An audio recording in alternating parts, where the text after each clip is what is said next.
महाराष्ट्र के कोल्हापुर के एक मंदिर में एक साधु रहा करता है। वो साधु हालांकि साधु बुजुर्ग है। वो मंदिर का पूजा पाठ और इसके साथ ही लोगों से दान ये सब लेकर अपना गुजारा चलाता था। इसी दरमियान दिल्ली पुलिस उस मंदिर में पहुंचती है। लगभग 1600 किलोमीटर से ज़्यादा का सफ़र तय करके दिल्ली पुलिस महाराष्ट्र के कोल्हापुर पहुंचती है। पता लगाते लगाते दिल्ली पुलिस की टीम कोल्हापुर के उस मंदिर में पहुंचती है जहां पर वो साधु रहा करता था और भीख दान ये सब लेकर अपना गुजारा करता था।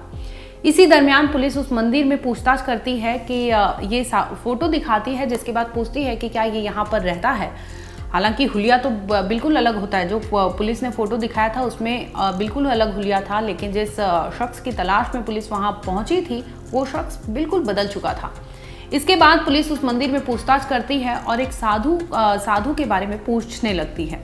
एक साधु उनके सामने आते हैं और पूछती है कि आखिर आप ये शख्स को जानते हो। इस पर वो कहते हैं ना, लेकिन पुलिस को शक होता है, जिस पर पुलिस उनसे सख्ती से पूछताछ करती है कि क्या आप इनको जानते हो। तो वो ना में जवाब देते हैं, जिसके बाद पुलिस उन्हें अपने साथ ले आती है। आखिर क्या था पूरा मामला, इस पूरे वीडियो में बताते हैं और क्यों ऐसी जरूरत आन पड़ी कि दिल्ली पुलिस को जाना पड़ा महाराष्ट्र के कोल्हापुर में, वो भी बाकायदा एक साधु की तलाश में जो मंदिर में छोटी मोटी पूजा पाठ करके अपना गुजारा करता था। और उस शख्स की तलाश में पुलिस वहां पहुंचती है, जिसके बाद पूरे मामले का खुलासा होता है।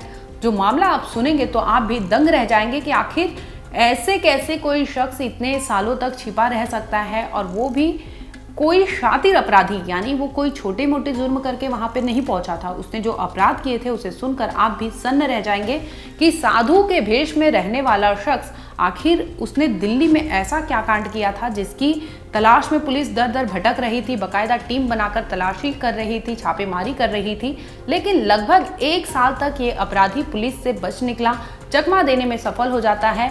ऐसा नहीं है कि 1-2 बार छापेमारी की गई हो, कई बार छापेमारी की गई थी, टिप मिला था, जिसके बाद पुलिस दर दर भटकती है, लेकिन इस शख्स को कैद करने में सफल नहीं हो पाती।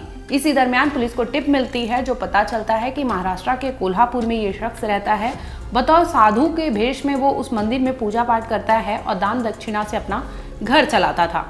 ये टिप मिलते ही दिल्ली पुलिस की टीम फौरन महाराष्ट्र के कोल्हापुर के लिए रवाना हो जाती है। वो वहां पहुंचती है और उस साधु तक भी पहुंच जाती है। साधु को लेकर दिल्ली पुलिस पहुंचती है अपने यहाँ, यानी दिल्ली वापस आती है और यहाँ पूछताछ करती है कि आखिर तुमने क्या ये इस जुर्म को कैसे अंजाम दिया था और इस अपराध को करने के बाद तुम कैसे फरार हो गए थे। तो अपराधी जब पुलिस की कस्टडी में आता है, पहले तो वो ना बोलता है। उसके जो बाल और दाढ़ी होते हैं उसने बढ़ा कर रख लिया था, ताकि उसके हुलिया से कोई पहचान ना सके कि ये वही जितेंद्र या जीतू है जो 1 साल पहले दिल्ली पुलिस की नाकों के नीचे से फरार हो चुका था और उसने बाकायदा एक मर्डर को अंजाम दिया था, जिसके बाद वो लगातार फरार था। और अब जाकर 1 साल से भी ज़्यादा का समय हो गया, तब जाकर दिल्ली पुलिस उसे पकड़ने में सफल होती है। दरअसल मामला दिल्ली के जहांगीरपुर का है। पिछले साल यानी साल 2023 में ये जीतू यानी जितेंद्र अपनी ही पत्नी का कत्ल कर देता है। उसने एसिड अटैक किया था, जिसमें उसकी पत्नी गंभीर रूप से घायल हो जाती है, जिसके बाद उसे अस्पताल में भर्ती कराया जाता है, जहां वो दम तोड़ देती है। इसके बाद से ही जितेंद्र फरार हो जाता है। दूसरी ओर पुलिस लगातार जितेंद्र की तलाश करती है, लेकिन नहीं पता चलता। इस मामले को लेकर ये भी सामने आया था कि जितेंद्र को शक था कि उसकी बीवी का कहीं अफेयर चल रहा था। एक्स्ट्रा मैरिटल अफेयर के चलते ही जितेंद्र जो है अपनी बीवी यानी अपनी पत्नी को मौत के घाट उतार देता है। बतौर उसने एसिड अटैक किया था, जिसके बाद उसने अपनी बीवी को मौत के घाट उतार दिया था। वहीं रिपोर्ट्स की माने तो रिपोर्ट्स में यह भी दावा किया जा रहा था कि जितेंद्र और उसकी पत्नी में अच्छे संबंध नहीं थे, क्योंकि वो घर पर ध्यान नहीं देता था। शुरुआत से ही वो मंदिर पूजा पाठ ये सब चीज़ों में ध्यान देता था, जिसकी वजह से उसकी बीवी उससे खफा रहती थी।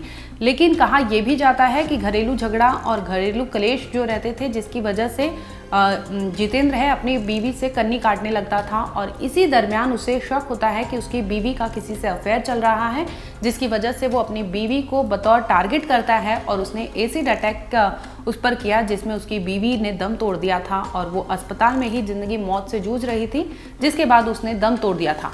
इसके बाद से ही पुलिस लगातार जितेंद्र की तलाशी में छापेमारी कर रही थी। जितेंद्र फरार चल रहा था और वो इसी दरमियान फ़ायदा उठाता है और चला जाता है महाराष्ट्र के कोल्हापुर में। ऐसा नहीं है कि जितेंद्र का रिलेशन सिर्फ दिल्ली और महाराष्ट्र से ही रहा हो।